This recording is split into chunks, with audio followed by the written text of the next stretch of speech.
End of course test. Track 2. What do we mean when we talk about the digital divide? You might have heard it mentioned in class discussions. It is more than likely that you have never even come across the term. Is it something we can tackle, or is it something that we just need to accept as inevitable in an unequal world?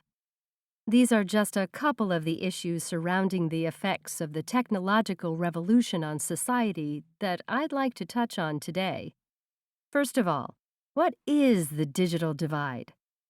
We know what it is to differentiate between the haves and have-nots in society. Some people are successful and well off, and others are not.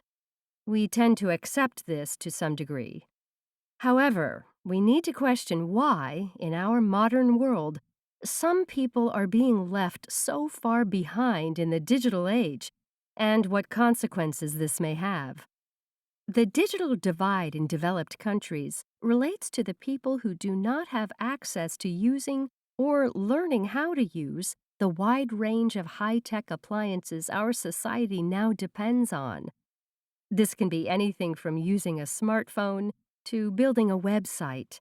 The poorest, who have least access to digital devices, are now finding that this puts them at a disadvantage at school, at college, and in the job market. To give one real-life example, two marketing graduates apply for a job. The first has always used the latest smartphone and is good at using social media. She knows how to present a persona online, and the second has, due to poverty, only ever had phones that were already old tech by the time he got hold of them.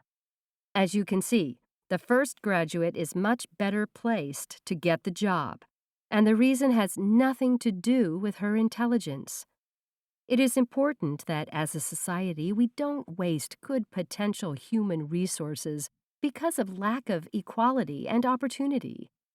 This means that we must actively tackle the problem of the digital divide within education to ensure that we make the most of all the potential talent the younger generations have.